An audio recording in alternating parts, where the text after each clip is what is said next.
March along, sing a song with the army of the free. Count the brave, count the true, who have fought to victory. We're the army and proud of our name.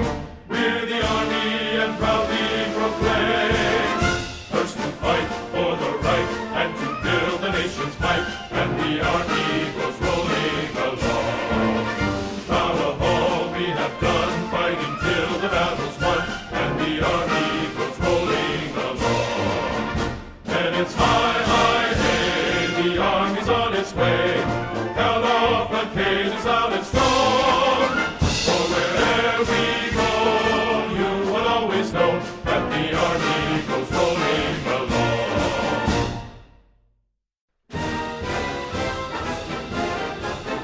First to fight for the right and to build the nation's might, and the army goes rolling along.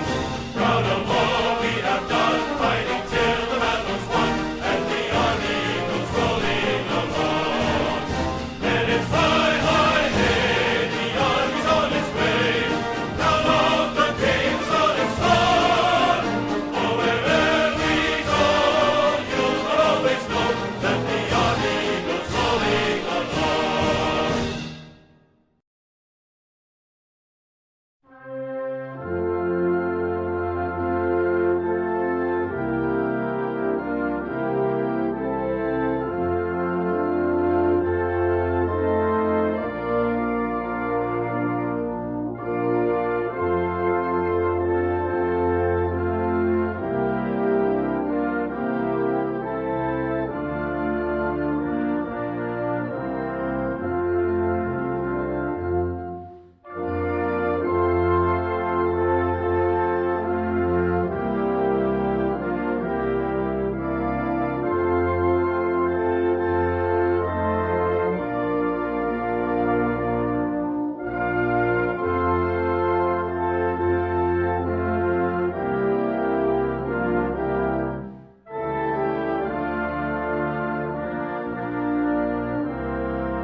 Mine eyes have seen the glory of the coming of the Lord.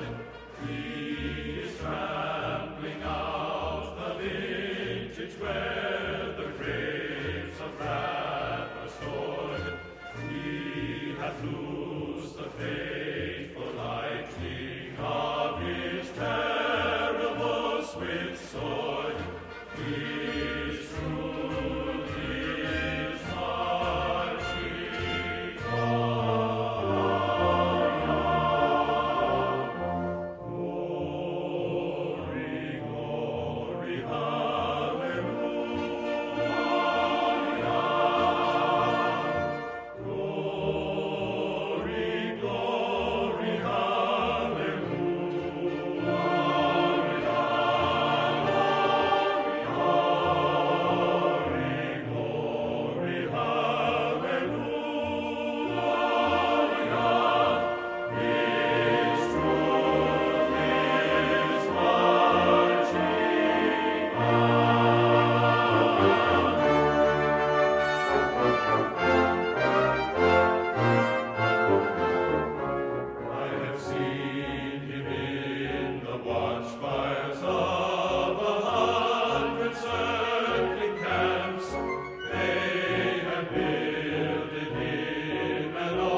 say, can you see by the dawn's early light what so proudly we hailed at the twilight's last gleaming, whose broad stripes and bright stars through the perilous fight o'er the ramparts we watched were so gallantly streaming, and the rockets' red glare, the bombs bursting in air, gave proof through the night that our flag was still there. Oh, say does that star-spangled banner yet wave o'er the land of the free and the home of the brave?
afternoon, everybody. I want to start by acknowledging, as the president did a little while ago, that a great American, Kirk Cochran, was killed in the terror attack in London yesterday. Our prayers are with his family and friends. We're aware of reports that another American citizen was injured, as well as potential as this story continues to develop. We stand ready to provide consular assistance, but considering some privacy concerns, I'm not going to further discuss this current state of any of those individuals at this time. As I said yesterday, the president spoke with UK Prime Minister May to offer his condolences and pledge the full cooperation and support of the United States government in responding to this attack and bringing those responsible to justice. Now a little bit on a today's schedule. This morning, after receiving his daily intelligence briefing, the president met with over 30 members of the House Freedom Caucus to discuss building momentum towards replacing and repealing Obamacare with the American Health Care Act. The members of the Freedom Caucus thanked the president for engaging with them throughout their negotiations, and the president likewise thanked the group for their willingness to work closely with the White House and their colleagues to craft the strongest bill possible. The group agreed that their ultimate goal is to implement a system that will drive down costs and increase access to health care for millions of Americans, and this meeting was, I think, a very positive step towards achieving that goal. This is just the latest in a series of discussions in person and on the phone that the president, the vice president, and his team have had holding with the Republican House members on the American Health Care Act. This afternoon, we expect the president to continue those meetings with members of the Tuesday group from the House coming up here later today. Since the law was introduced, the Legislative Affairs team has been in constant contact with the members of the American people will be counting on to fulfill their promise of repealing and replacing Obamacare by supporting this bill later tonight.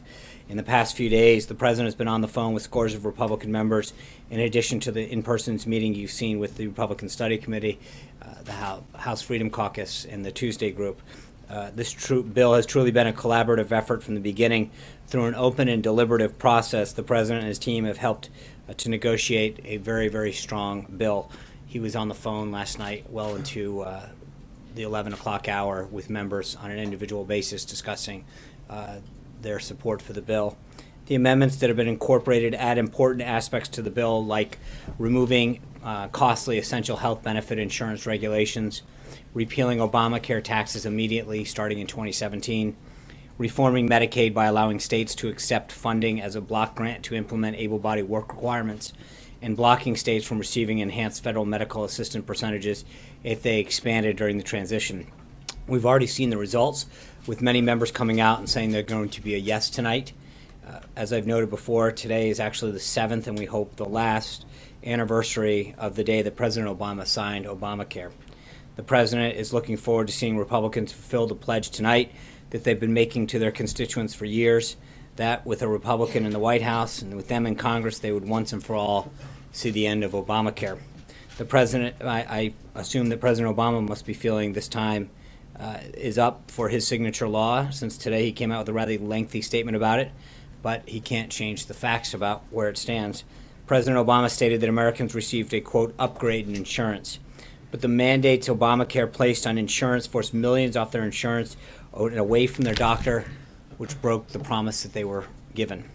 President Obama attempted to move the goalposts on costs, downplaying the skyrocketed premiums, some in the case of over 100% in some places, and unaffordable deductibles. Americans, he seems to have forgotten that he pushed Obamacare on the promise of reducing costs, not making health care unaffordable. President Obama said Obamacare isn't, quote, in a death spiral, but enrollment is nowhere near expectations, and this year it's actually declining. Insurers are fleeing the exchanges, and 1 in 3 counties in America only has one insurer. President Obama may not believe that Obamacare is a, quote, job killer, but the new law, including its job-killing taxes, mandates, and regulations, speak for itself. With the passage of the American Health Care Act, we will begin the process of rolling back Obamacare's many disastrous policies. And of course, it's not just a big day on the House side. Over on the Senate, we begin the final and 4th day of Judge Gorsuch's Senate Judiciary hearings.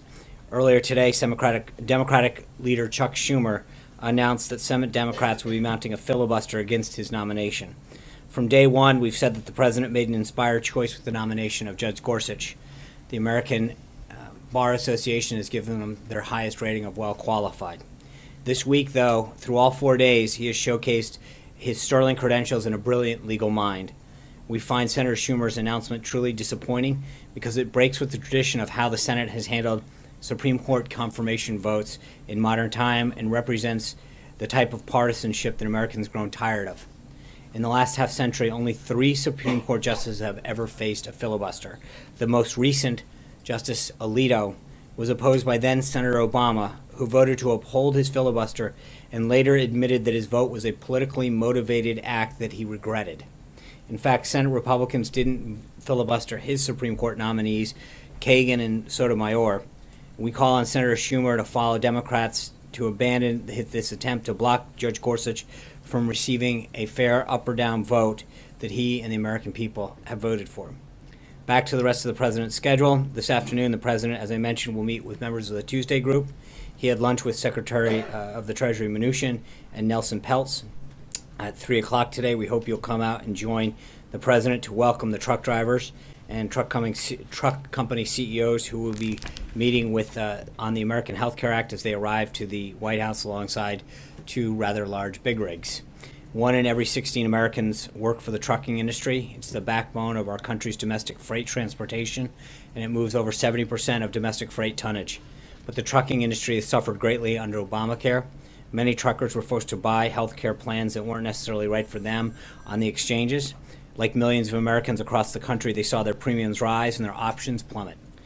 And trucking companies classified as large employers under the law are mandated to provide insurance that we already know doesn't work. Instead of imposing senseless restrictions from Washington, the president's 3-pronged health care reform plan will lower premiums and increase choice by increasing competition. The president looks forward to discussing how these policies, combined with forthcoming tax, regulatory, and trade reforms, will provide much-needed relief for the trucking industry. Also today, the vice president met with President Hernandez of Honduras. A readout on that meeting is available from the vice president's office. And a few notes before I get to your questions. As the president noted during his first cabinet meeting earlier this month, while many of the spectacularly qualified choices to lead his departments and agencies are already in place and taking action to fulfill the president's ambitious agenda, there are still some important positions that have not been filled, in large part to Senate Democrats' obstruction. I wanted to give you a quick update on still some of the outstanding confirmation. Secretary of Labor designate Alex Acosta had a very successful hearing yesterday, and we expect markup next week. Secretary of Agriculture designate former Governor Sonny Perdue is currently appearing before the Senate Ag Committee.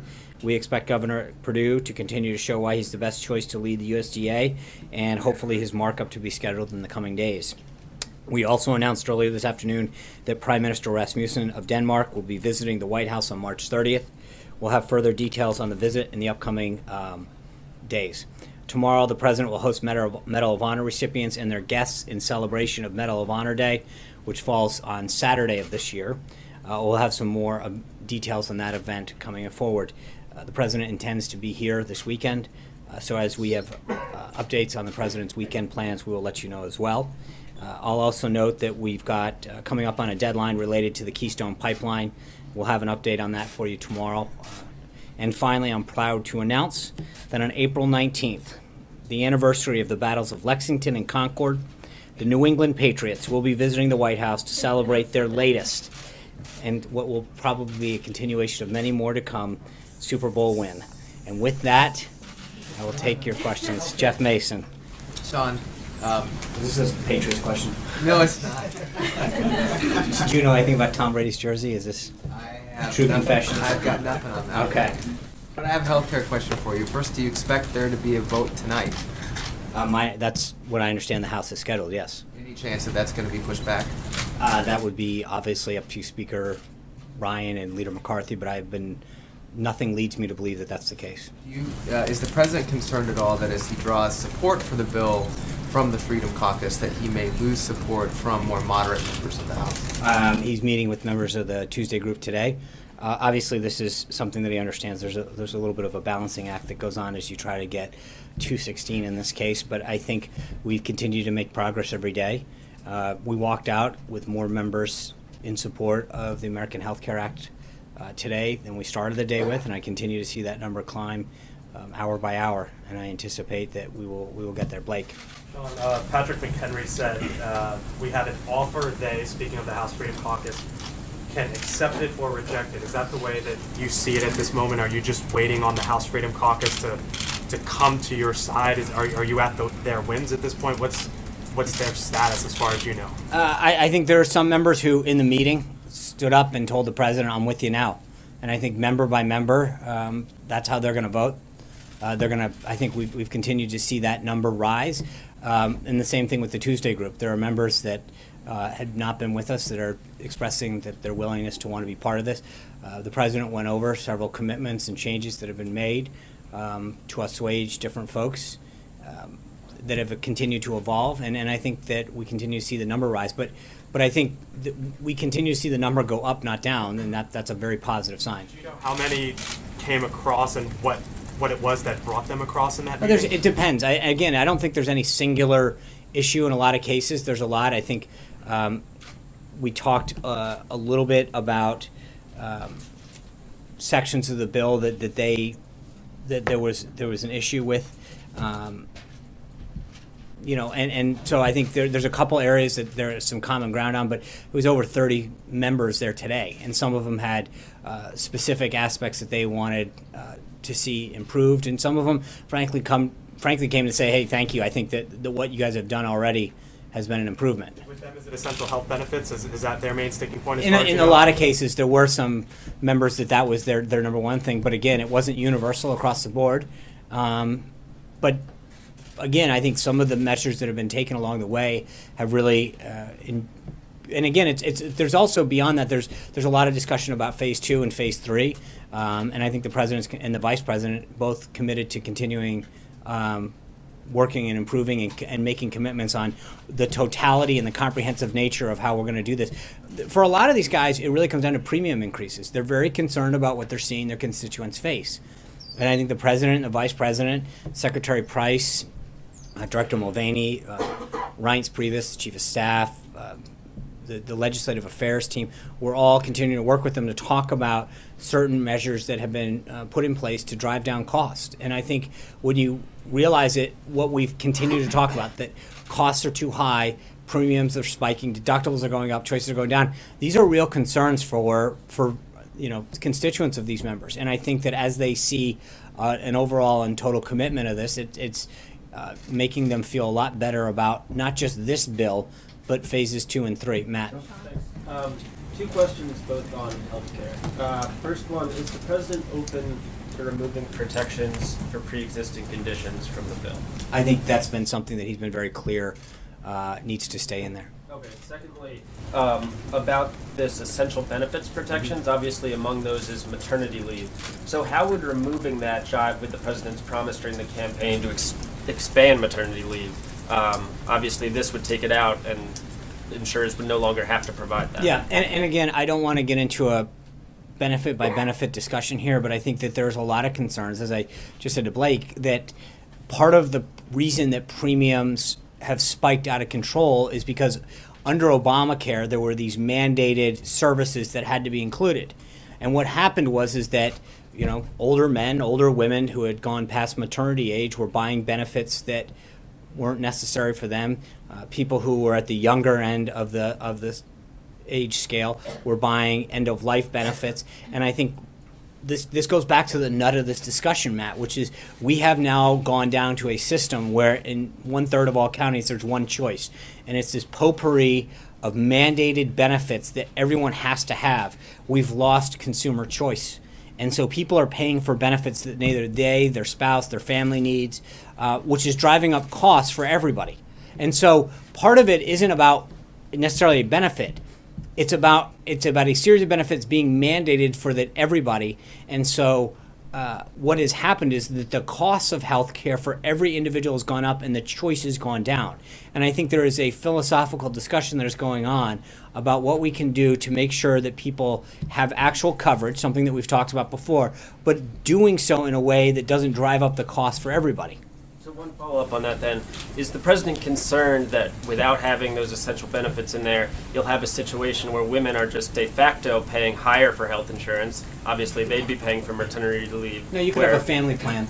I mean, in other words, the point is that it's not, again, you're picking one benefit and trying to extrapolate it. It's also saying, should young people have to pay for end-of-life care? The idea is to instill choice back into the market so that it's not just about one particular benefit. It's allowing people to tailor a plan and a cost point that's good for them or their family or them and their spouse, but it's not just about one particular benefit. It's about looking at this and figuring out what are the cost drivers and how do we give people the choice that they need. Sarah. Thanks, John. The White House and House leadership initially defended the way this bill was written by saying it needed to be structured a certain way and exclude certain things to be able to proceed through the Senate through budget reconciliation. So what's changed to put now these pretty substantive policy changes on the table?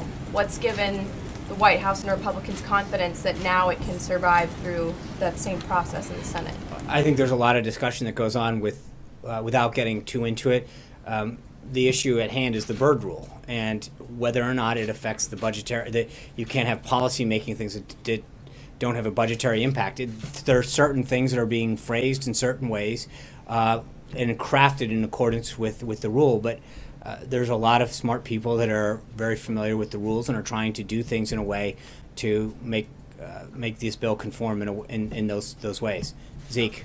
Hey, Sean, two questions for you. One on the healthcare bill first. A question about the way this bill is now being modified to basically pick up votes. There on Monday night, that manager's amendment included that special carve out for upstate New York, which had a bunch of good nicknames that I can't do justice for. But then also now some of these latest bits of horse trading.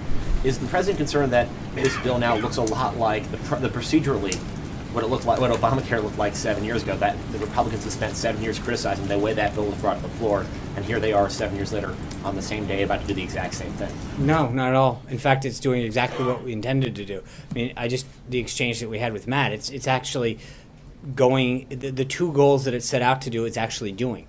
Driving costs down, finding ways to lower premiums, keep deductibles within reason, or at least giving people the option to choose a plan that fits their budget. And then secondly is doing things that instill competition, choice.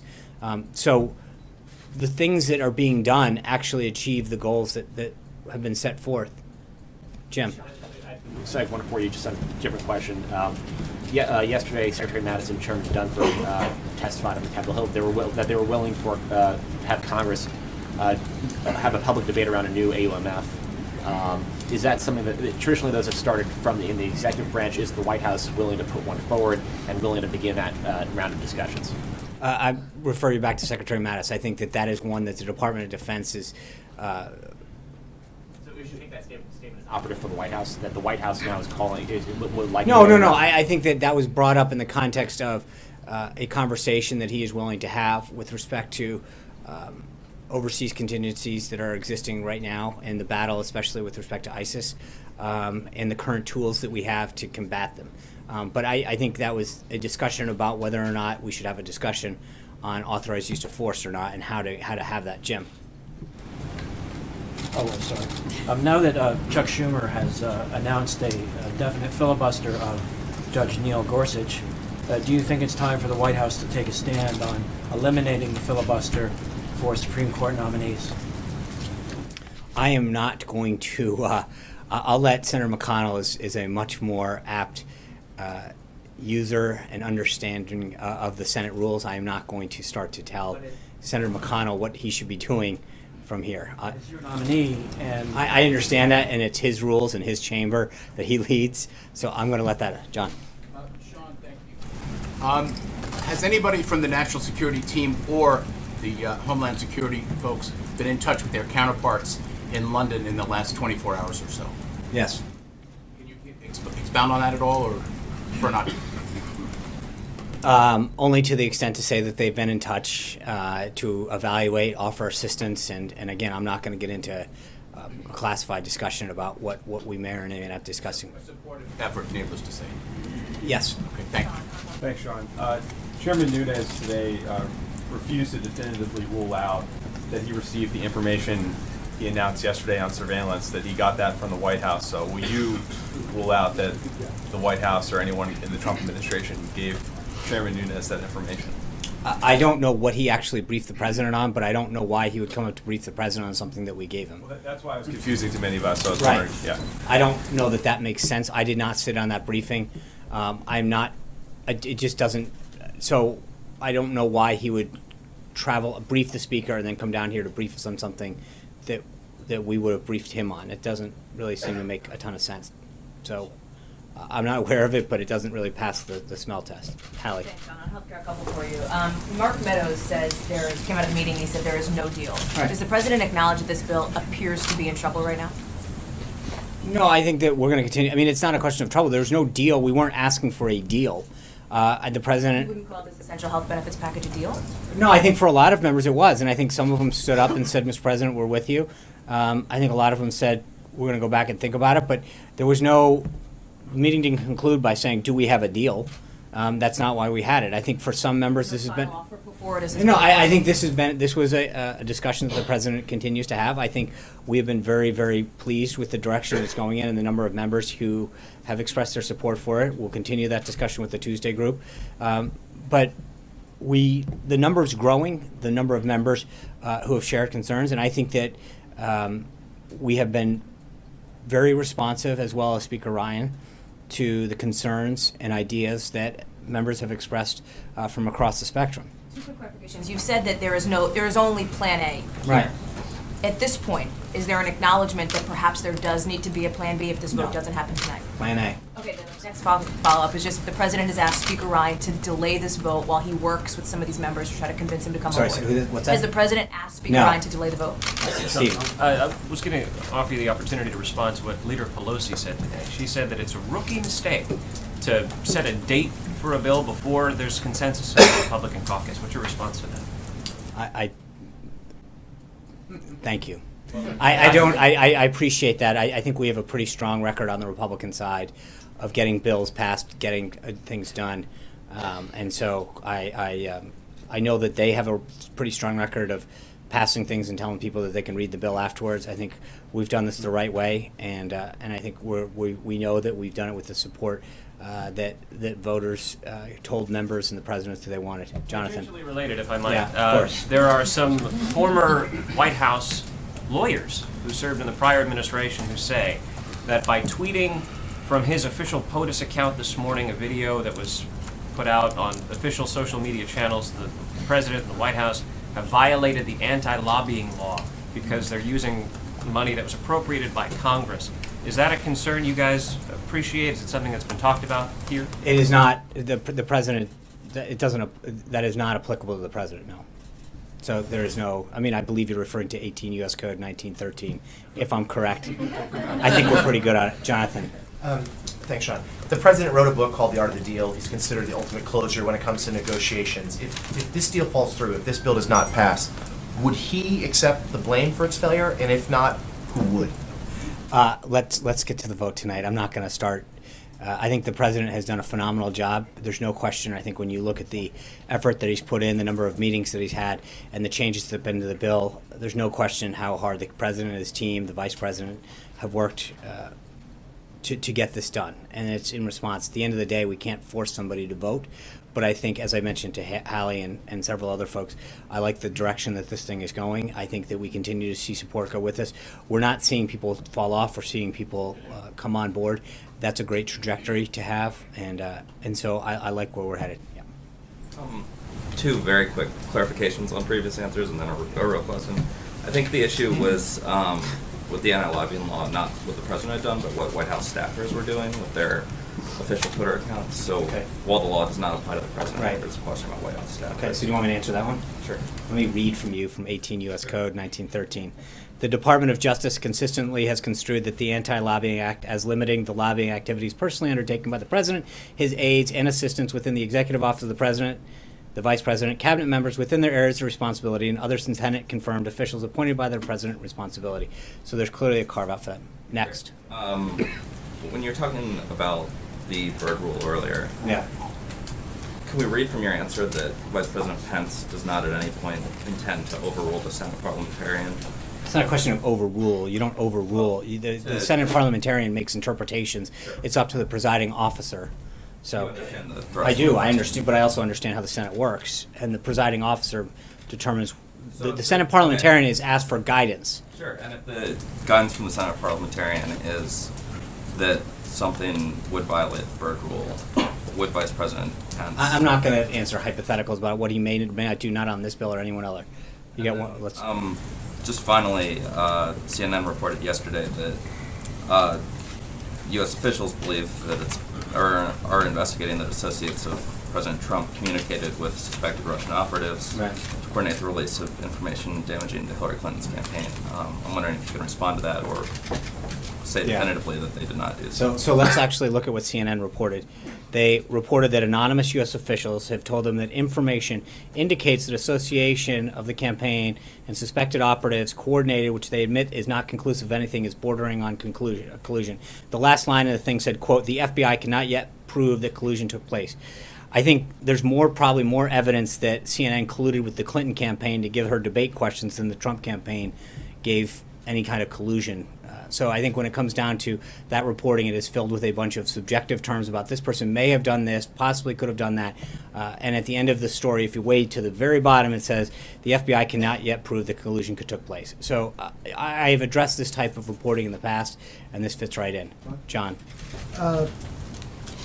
Without getting too deep in the weeds on exactly what the strategy is in the Senate to get this amended bill through the bird bath, is the president confident that the strategy that's being developed in the Senate will result in a bill that can pass muster? Yes. And the president told us several weeks ago that if it looked like the Democrats were going to filibuster Judge Gorsuch, he would encourage Mitch McConnell to invoke the nuclear option. Has the president's position on that changed at all? The president has not spoken to Senator McConnell yet. I think Senator Schumer, as you know, within the last hour or so came out with his position. I'm sure that after we get through tonight, the president will have some kind of conversation with Senator McConnell and discuss Senate strategy. We're not there yet. Trey. Sean, following up on Jordan's question, and then I have a follow-up on Hallie's question. How did Chairman Nunes She had end like up at four. the? I'm not sure there's. How did Chairman Nunes end up at the White House yesterday? This morning, he said he invited himself here, but that's sort of an uncommon way to end up here. Can you take us through sort of the tick-tock of what happened? No, I don't know how he got here. I assume in a car, but I also don't track him. I think I don't keep his schedule either. I don't. No, I don't. He literally gave a press conference as we were starting and saying, "I'm going to go down to the press conference, down to the White House." After he briefed the press. Was this the first time that the White House was made aware of the surveillance that he brought to the president yesterday? I believe that the information that he shared with the president was new. And then the follow-up on healthcare: is there any sort of plan if the bill does not pass tonight? What is the plan B? It's going to pass. So that's it. Caitlin.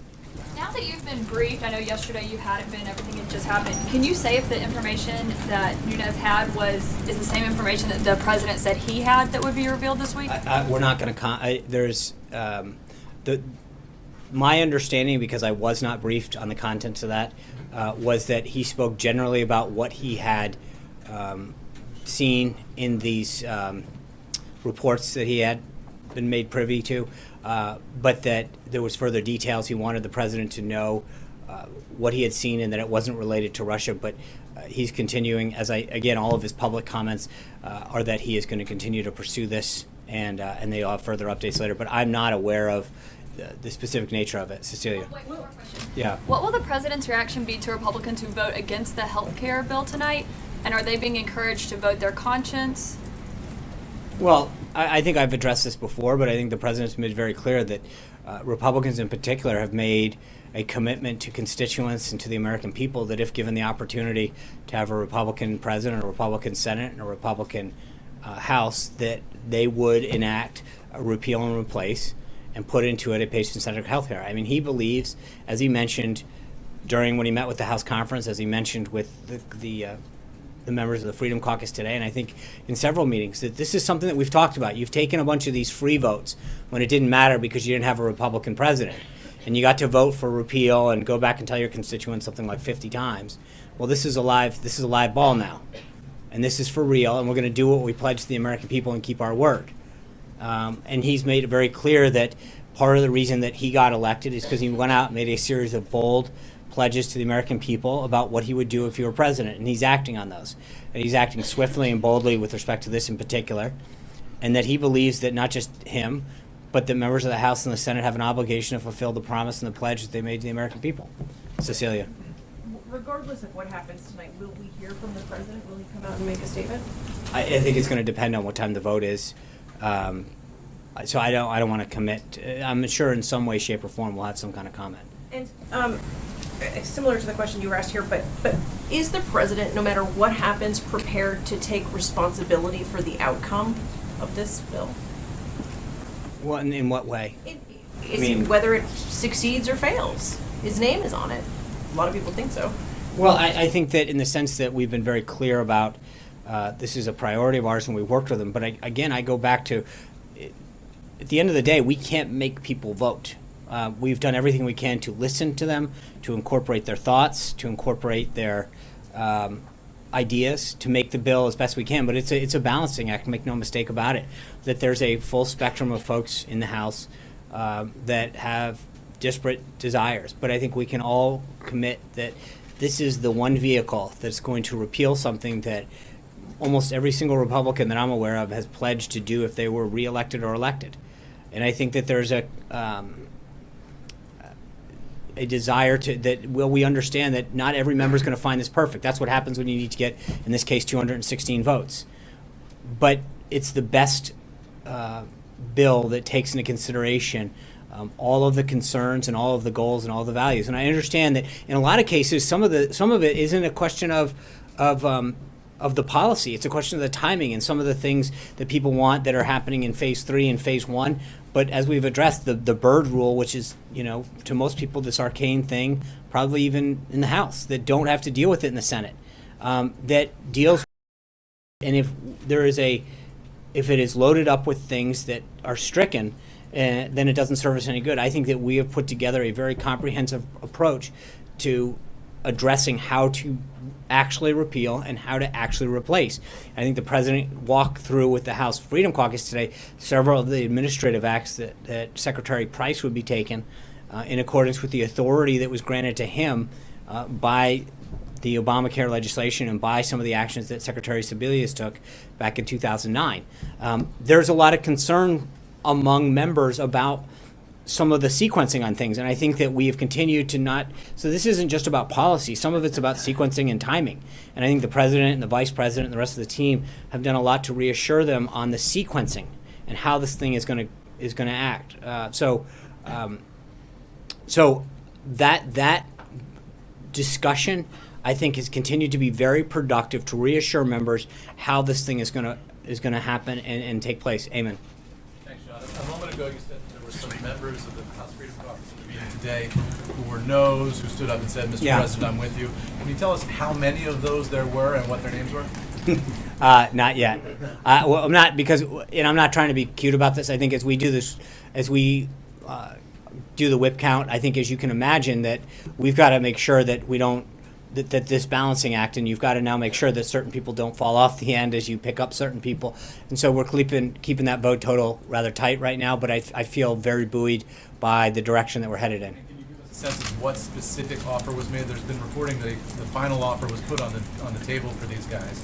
What specific changes did the president offer them today that were new that we haven't seen before? It's not just changes, as I mentioned to Cecilia. Part of this is some of the administrative stuff and making sure that they have reassurances that certain things that Secretary Sebelius enacted when she enrolled the bill, when enacted the bill, that will be acted upon immediately, and so there was an enumeration of some of those things, and a commitment on some of the other aspects of support that would be given for the Phase 3 bills about buying across state lines, increasing HSAs.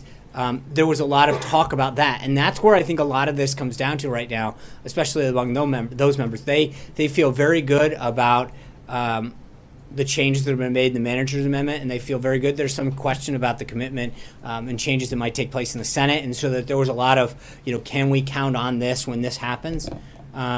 So I just want to, some of this is working that way. Goyle? Thank you very much, Sean. 2 questions, please.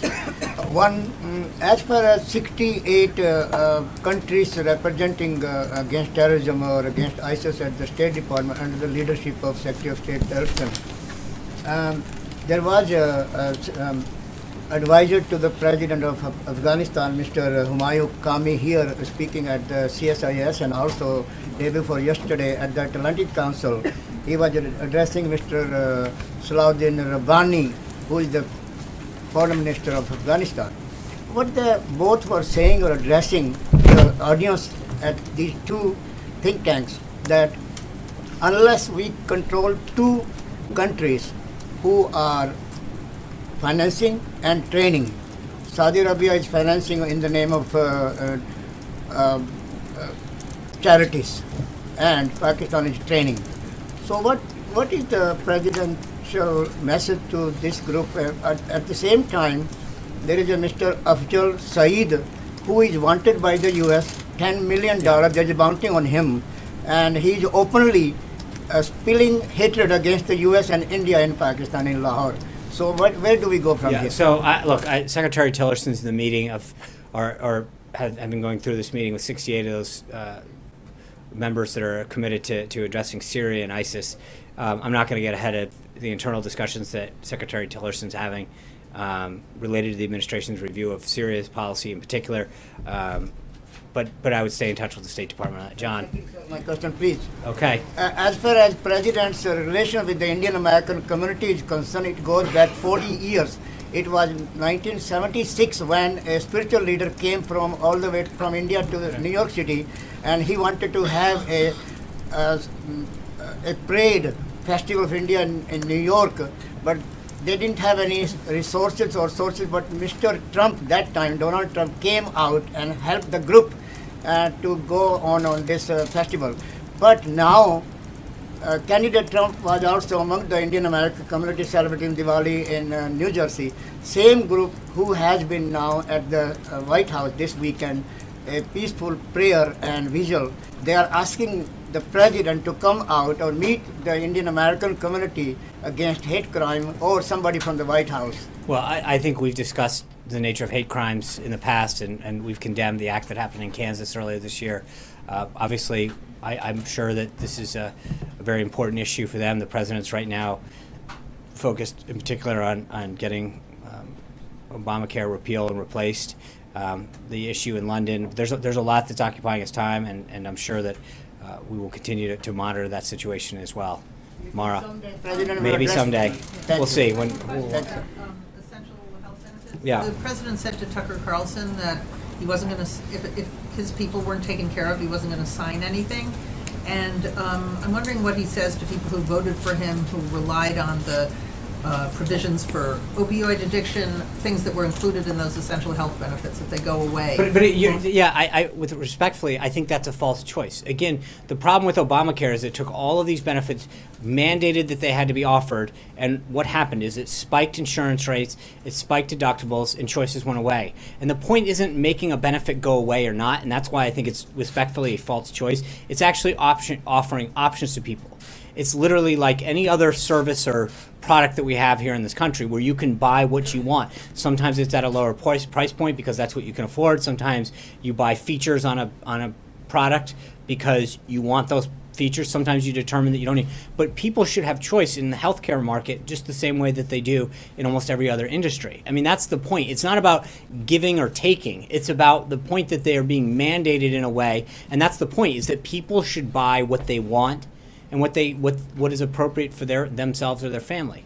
I mean, right now, where do the essential health benefits stand? That they're going to be part of this bill, or still? I think my understanding is they're part of the House bill. They're going to be part of Yeah, this bill. Alexis. So just to follow up on Mara's question, I think part of the inherent question is a lot of people buy insurance not knowing what they're going to need. So Mara suggests. Well, I think if you're an older man, you can generally say that you're not going to need maternity care. That's possible, but here's the question Mara was suggesting. Opioid and drug addiction, you don't buy your insurance and say, I really need that backup coverage because I think I'm going to get addicted to painkillers or opioid drugs. So the question is the president confident that the kind of choice he has ambitions for would be offered by insurance companies on their own volition?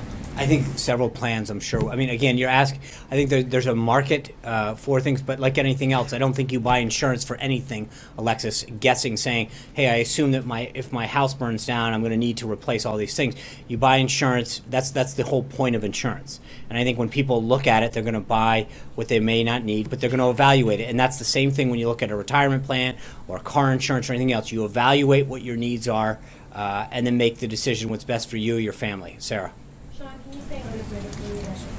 President Trump did not collude with suspected Russian operatives and coordinate on the release of damaging information to Hillary Clinton's campaign. So say the first part of it again. Can you say unequivocally That- that associates of See, I President think Trump this is, with all due, again, yeah. And this is, the way that the term associates is flown around, I don't understand what that means. If you're talking about employees of the campaign, employees of the transition, or in the White House, that's one thing. But the way that this term associates gets thrown out, and again, we talked about this yesterday, you pull out a gentleman who was employed by someone for 5 months and talk about a client that he had 10 years ago. No, I can't unequivocally say that nobody ever in his past who may or may not have come in contact with him, who sat next to him at a plane, who grew up with him in grade school, because that's a lot of times this associate. The gentleman, Paul Manafort, you're referring to as a campaign chairman. No, I get it, and you're going, right, no, I understand who he is. And pick Thank you, Mike Pence as I'm vice president. well aware of Paul, as I read it out yesterday. But the point that I'm making is when you use a term like associate and you use all of these subjective terms, there's a reason that you're doing it, which is because you don't have anything concrete. If you do, come back to me and ask, does anyone in the White House? Is anyone in the transition? But when you throw out a vague term like that, it's a catch-all. Can you be certain that no one who works for Time Life Turner has ever done anything illegal? I think that's a pretty broad way of casting a net that, or who has visited the building. I mean, that's what you're equivocally saying. And also on the question of anonymous sources, I mean, you clearly have an issue with the way that they have been used among Well, I think a lot of- intelligence officials, but people in this White House are often on background. They are often appearing as anonymous sources. Devin Nunes has used an anonymous source to present his intelligence. No. So why is it acceptable in that case, but not in But other first of all, cases? there's two issues here. Number one is what I have a problem with, in specific with the reporting that your network did yesterday, is it was one subjective term after another. It was associates that may or may not be there, so all one subjective term after another with no concrete proof that anything happened. No way. When you use a term like associates, you don't even put a time frame around it. It's a little bit nebulous at best to suggest that somebody over and over again making a claim the way you do and the narrative continues without any substantiation. When you're talking about Nunes, there's a reason that with someone who's dealing with classified information can't go out into public and reveal certain things because no, that's not what he said. I don't think he ever said that anything wasn't classified. But there are certain things that the methods. Able to talk about it because it was not classified. No, he's able to talk about the subject. He cannot talk about the specifics, would be my suggestion, that you can't talk about specifics of a case in terms of the sources and methods and the individuals. Because part of what's happened is that a lot of the individuals who've been masked or unmasked are supposed to be classified. So just because something's gone into the public domain doesn't make it any less unclassified. That's the problem. Sean, the nuclear posture review is commencing with this administration. Can you assure us that everything is on the table, including a lifting of a moratorium on nuclear weapons testing and also developing new nuclear warheads? I don't have a full readout on that at this point. I'll either get back to you, I'll have someone from the NSC to get back to you. Katie. You keep saying that there's not a plan B for healthcare. President Trump has repeatedly said that Republicans should just allow Obamacare to collapse because Democrats will own that, Well, and therefore maybe we shouldn't do anything about it. But it's not fair to the American people to do Right. that. Is the reason there's not a plan B is because the president's plan is to allow Obamacare to collapse? No, the president's plan is to pass the bill tonight, get it onto the Senate, and then sign a bill once it goes through conference. That's the president's plan, and that's what the president's been, fighting for it. That's why the president's been trying to make it stronger and stronger every day. But I think he states a very clear reality, which is that if it doesn't do this, that it is a false choice to compare what we're doing with Obamacare, because Obamacare is collapsing. The premiums are skyrocketing, the choices are going down, the deductibles are going up. There is no equivalency. Something is failing, and we're actually trying to get rid of it to help the American people. And the point the president is making is the politically expedient answer is to do nothing. But I think for the sake of the American people and the needs that they have in terms of health care, I think we owe it to them to do the right thing. So on the follow-up question, who is the president holding accountable for the split in the Republican Party not being able to get this bill done, the struggle that it's taking to get the votes at the last minute? Is he holding Republican leadership, Paul Ryan, accountable for bringing a bill to the table without having consensus from the Freedom Caucus, or is he holding the Freedom Caucus accountable for opposing? I think right now we're not focused on blaming. We're focused on getting it done and winning. Criticize President Obama for the way he sold Obamacare, and there may be some validity to that. Thank but you. Candidate Trump, President-elect Trump, and now President Trump have been selling this legislation as coverage for everybody, lower premiums, lower deductibles, and better health care. Thank you. Hasn't he put Republicans on the spot with this legislation? Sure. By selling it that way? But it is. So yes, thank you for the advertisement. I appreciate it. I think that's what.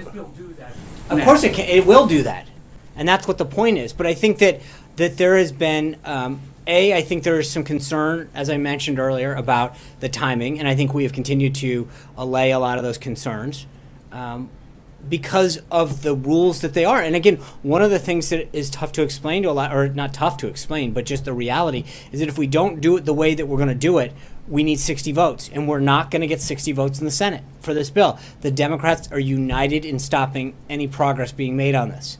And so I think the point that we've had to make over and over again is, I get it. In a perfect world, if we had 60 votes, we could do this in a very, very different way and have a much more comprehensive legislative strategy. But in the same way that the Democrats use reconciliation, as do we, to undo it. And the reason that it is a three-pronged, three-phase approach is because of the nature that it has to get dealt with. I think for a lot of folks, many of them are new to the process. Many of them want to see it done in a different way. And I think we are trying to do it in the most responsible way, so that when it gets sent over to the Senate, we don't have to have a huge parliamentary fight about what's they quote unquote birdable or not. And that's, while most people don't want to, fully appreciate the nuances of that, it's a reality that we have to face if we actually want to get it done. And I think that makes a big, big difference. Peter. Sean, yesterday when Chairman Nunes was here, we heard his comments. Today, behind closed doors, he apologized to the committee for not coming to them before he came to the president. He expressed regret for the way he handled this, going public and going to the president before speaking to the members of his own committee. So I guess my question is, why was it appropriate? Why does the White House believe it was appropriate for Chairman Nunes to come and give this information to the president regarding an investigation about the president's own associates during the campaign? Well, two things. One is, it wasn't, as has been asked before, to ask me why he did something. He made a decision. He briefed. Hold on, you were getting there. I saw you've seen enough of you, Peter. I know where you're going. I know where you were going. But the reality is that he made a decision. He briefed the press first. No one had a problem, by the way, in the press corps of getting briefed before everybody else. He went down. He briefed your colleagues before he briefed anybody else. I don't hear too much crying about that. The reality is, and then he made a statement and said, I'm going to come down to the White House and share this information with the president. As has just been noted, he didn't give us a heads up. He told us, he made an announcement. He said, I'm coming down to the White House, asked for time to share this with the president. And I think part of the reason, to be clear to your question, is specifically to say that there is a big difference between any discussion about what's going on in Russia and why this intelligence was picked up. His comments yesterday were very clear. The intelligence and the information that he picked up had nothing to do with Russia. And I think he felt as though, according to his own words, they had an obligation to make sure the president knew what he had discovered. That's it, plain and simple. So to be clear, though, just because appearances matter on this, doesn't the White House have a concern that it creates the appearance that there was potentially interference by the president, that he was included in conversations about the investigation before it was completed? My concern, to be perfectly blunt with you, is that it's always you seem to have an obsession with the process and not the substance. At some point, hold on. The president's the one who wants the conclusion. He asked for it, so I'm asking, I understand why did he that. ask for details before it was completed? Because as Chairman Nunes said, and again, I'm just going to make it clear, because he said that he wanted to make it very clear that the discussion and the revelations that he had did not regard anything to do with Russia, and he wanted the president to understand that. But there seems to be this obsession with the process. How did he get here? When did he go? What was the reaction? at some point there should be a concern about the substance. That's a very serious revelation that he's made about what happened during the 26th election with respect to our side and some of the things that happened. And at some point, I would implore, urge, beg some of you to use some of your investigative skills to look into what actually did happen. Why did it happen? What was going on back there? Who knew what when?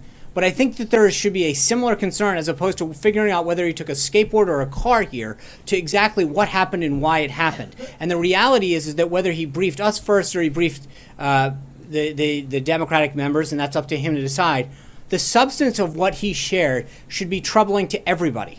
And that's what I think is the important thing. So to follow on this thought, I want to ask you, at CPAC, President Trump said people, quote, shouldn't be allowed to use sources unless they use someone's name. He said it does, quote, tremendous disservice. It's following up with the conversation you started with Sarah earlier. So I guess the simple question is, Chairman Nunes came out, he noted sources that he couldn't create and provide publicly. So why, when it's politically advantageous, is that use of sourcing okay, but when it's politically damaging, it's not okay? No, I think there's a different... He came out and briefed people on what he knew at the time and said he was literally going to get further briefs and would have further updates. That's a big difference than reporting and making a serious allegation. In fact, he was doing quite the opposite. He was vindicating the president and saying, there is something that you need to know about the substance of the allegations that are being made against you and why that may or may not be the case, because some of what I've seen... If he had not been vindicating, but wouldn't it have been just as important for the president to learn? Sure. And I think maybe he would have, and then you probably wouldn't have any concern with that, would you? My question is to you. Margaret. Following on that, two questions. You said again the word vindicated. The president said he felt somewhat vindicated. Did he feel that having Chairman Nunes come down here helped his own credibility? I think it's reassuring to know that that what he discussed, well, again, the chairman made it very clear that he's not final in any of his processes, that what he had seen so far gave him grave concern, or whatever the exact phrase before I get, but use the phrase that Chairman Nunes needed to say, that he said, that he gave him concern and pause for what he had seen and wanted the president to be aware of the activity that he had seen that occurred during the transition period. I think that's an important... So I think, yes, the president did... It was helpful for the president to know that the investigation, as he had asked for, was starting to bear fruit. And again, I think the equally important thing to note about yesterday was that part of what Chairman Nunes said was that it had nothing to do with these allegations and narrative about Russia. And I think that is a very, very important narrative to be clear on. And are they going to meet again? And after the conversation, since they spoke directly, did the president accept Chairman Nunes' finding that there was no wiretapping at Trump Tower, which he said yesterday? Well, one, I don't think the first one wasn't planned. There's nothing planned for the chairman to come down again. But second of all, I think I have, and the president has very clearly explained that the tweet wasn't to be taken literal in the sense of the word wiretap, that he was talking about surveillance in general. And yes, I think that once what Chairman Nunes said is that there was evidence of surveillance that occurred during the election. And I think that is important to note. Again, I think the obsession is with the process of how he got here and what time he left and who he briefed first as opposed to the substance of this issue. But I'm not going to, all I'll tell you is the public comments that he made to you and your colleagues both here and up on Capitol Hill was that he was very concerned with the surveillance that he had seen in reports of surveillance and individuals who had been masked and unmasked during especially the transition period. I think that should express concern for a lot of individuals. So the president's confident that Chairman Nunes can continue to lead this investigation and, in his view, be Absolutely. impartial, because there have been Yes. some questions about that, including from Republicans. Yes. Thank you guys very much. I'll see you tomorrow. Have a great one.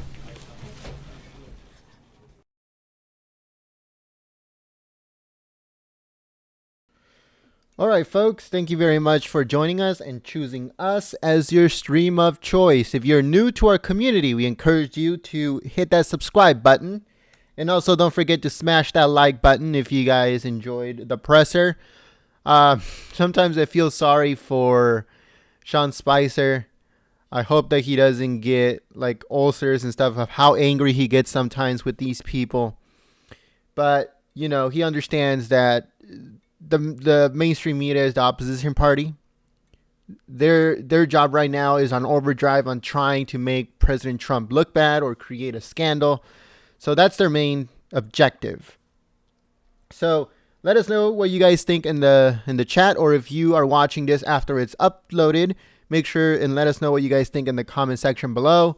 Like I said, don't forget to give the thumbs up, and we hope to see you guys here later on today. The repeal of Obamacare is set to be voted on today, so we will stream it here live. Make sure to check out the channel later on. All the information will be on there, and we will stream that for you here live. If you missed any part of the presser, it will be uploaded in just a few minutes, so make sure to check back. Thank you very much, everyone, and I hope that you guys come back here to Golden State Times for all of your news, rallies, events, pressers. We stream absolutely everything, and we also upload news videos. I'm hoping daily, but sometimes we're too busy, so we're going to try to get as many videos out as possible. But I hope that you guys support us, and check the links in the description below, and I'll see you guys soon. Peace. Also, thank you very much to the moderators for keeping the chat clean and enjoyable for everyone. So, thank you very much, and I hope to see you guys soon.